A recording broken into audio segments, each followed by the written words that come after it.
성경은 예수님이 주 예수 그리스도임을 알게 합니다.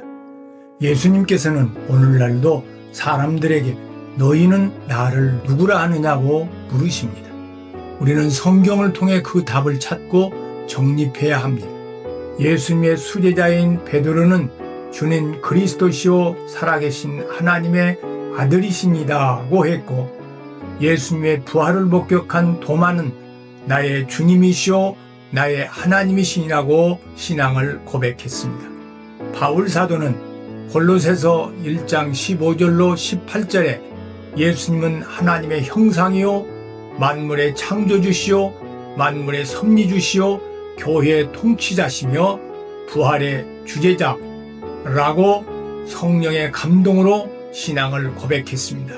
이 말씀을 함께 상고해보고자 합니다. 첫째, 예수님은 하나님의 형상이십니다.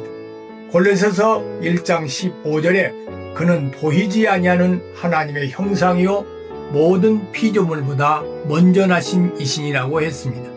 예수님은 그 보이지 아니하시는 하나님을 인간에게 나타내시는 하나님의 형상이십니다.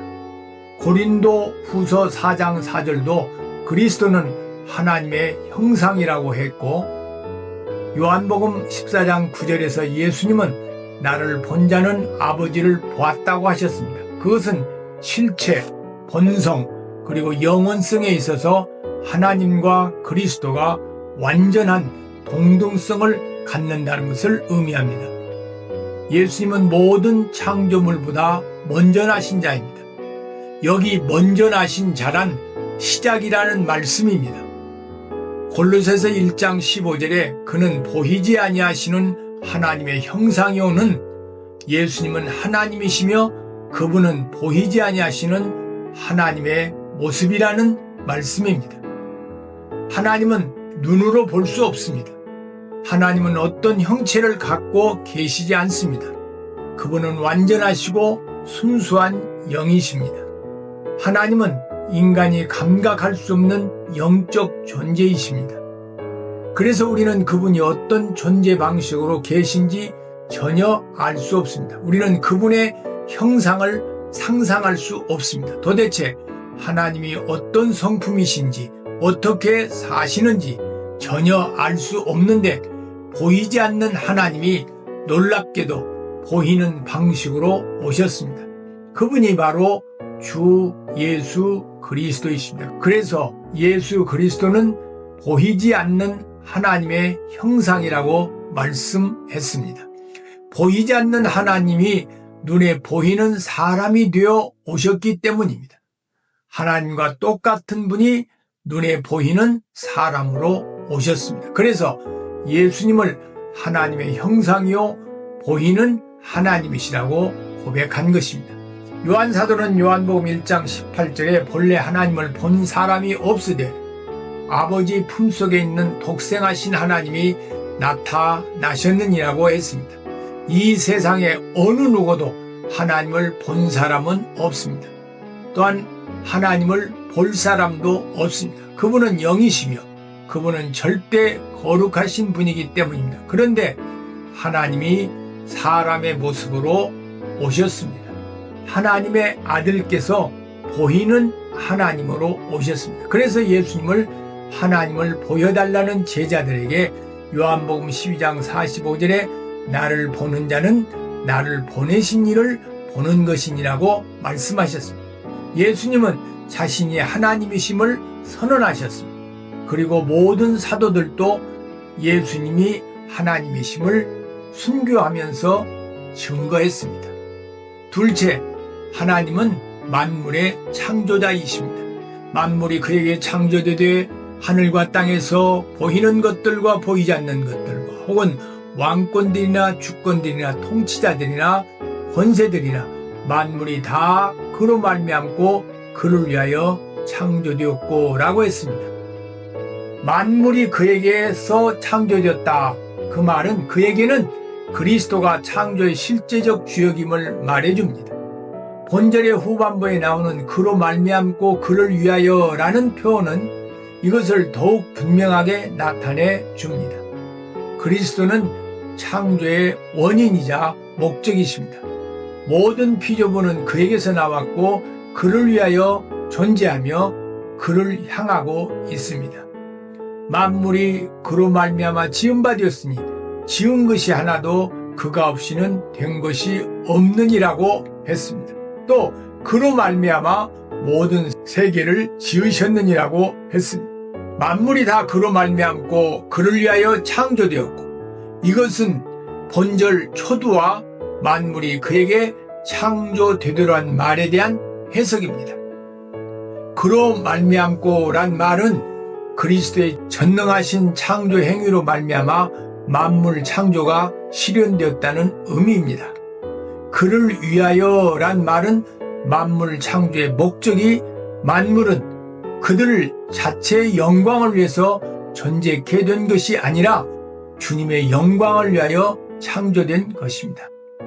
셋째, 예수님은 만물을 통일하고 보존하는 섭리주이십니다. 또한 그가 만물보다 먼저 계시고 만물이 그 안에 함께 섰느니라. 그리스도는 만물의 통일의 원리이며 모든 창조물을 유지하는 분임을 말해줍니다. 또한 그가 만물보다 먼저 계시고 15절 끝에 모든 피조물보다 먼저 나신 자로 그리스도의 초월적 선제성을 의미하는 바 그가 만물을 창조하시고 그 만물의 발달, 통일, 보존을 섭리하시는 주재자이심을 가리킵니다. 그리스도는 온 우주의 혼돈 대신 조화를 가져다주는 통합의 주체이신 것입니다. 만물이 그 안에 함께 섰느니라 곧 그리스도의 선제성이 만물에 미치는 결과를 말합니다. 만물이 함께 섰다는 것은 그리스도께서 초월적으로 먼저 계셨기 때문에 만물이 통일되고 또 보존되고 있다는 것입니다. 넷째, 예수님은 교회의 통치자이십니다. 성경은 왜 교회를 그리스도의 몸이라고 하였을까요? 그리고 교회가 어떻게 그리스도의 몸이 될 수 있을까요? 먼저 교회가 무엇인지 생각해야 합니다. 먼저 우리는 교회라고 하면 보이는 건축 형식의 성전을 생각합니다. 그러나 실제로 그런 건축 형식의 성전은 교회가 아닙니다. 하나님께 예배하는 장소에 불과합니다. 실제로 교회는 그리스도에 의해 불러냄을 받아 예수 그리스도를 주로 고백함으로 그리스도와 함께 죽고 그리스도와 함께 살림을 받은 즉 그리스도의 생명에 참여하여 그리스도와 하나 된 사람을 말합니다. 예수를 주로 고백한 사람이 성경에서 말하는 교회입니다. 바울이 너희가 바로 하나님의 영이 거하는 성전임을 알지 못하느냐 하는 말의 뜻이 여기에 있습니다. 이런 의미에서 바울은 그리스도에 의해서 그는 몸인 교회의 머리라고 한 것입니다. 몸이 전적으로 머리에 의존되어 있는 것처럼 말입니다. 그러므로 이제 우리는 그리스도를 쫓아야 합니다. 왜냐하면 육은 죽고 영은 거듭나 하나님께 대하여 산 자가 되었기 때문입니다. 그런데 아직도 자신의 욕망을 쫓아서 살고 있습니다. 보는 것에 의존하며 세상의 풍조에 현혹되고 있습니다. 그것은 우리의 머리 대신 그리스도를 붙들지 않는 까닭입니다. 그런 몸인 교회의 머리시라 그가 근본이시오. 바울은 교회를 몸에 비유하여 설명함으로써 성도들 상호간의 유기체적 관계와 통일성을 강조하였습니다.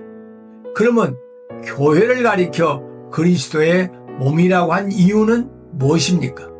우리가 우리 몸을 아끼듯이 그리스도께서 교회를 사랑하시기 때문입니다. 성도들은 한 몸에 있는 지체들이 서로 애호함과 같이 화합하여 상부상조하기 때문입니다. 사람의 몸은 하나인 것처럼 진정한 교회는 하나요 둘이 아니기 때문입니다. 그리스도를 가리켜서 교회의 머리라고 한 이유는 무엇일까요?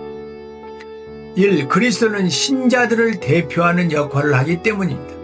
머리는 우리의 인격을 대표하는 중요한 부분입니다. 하나님께서는 성도들을 그리스도 안에서 보십니다. 이 그리스도는 우리 성도들의 인도자요 또 지휘자이시기 때문입니다. 3. 그리스도는 교회가 받는 모든 축복의 근원이신 까닭입니다. 그리스도가 아니면 우주 창조가 성립될 수 없음과 같이 그리스도가 없으면 교회도 존재할 수 없습니다. 교회를 주님의 몸이요 주님의 머리라고 표현할 만큼 아주 중요합니다. 교회가 없이는 완전한 구원을 이룰 수 없습니다.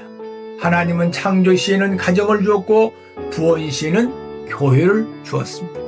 가정은 작은 교회요, 교회는 큰 가정입니다. 교회는 지상에 있는 하나님의 나라입니다. 하나님은 가정을 통해 사람을 만들고 교회를 통해 그리스도인을 만듭니다. 다섯째, 예수님은 부활의 주재자이십니다.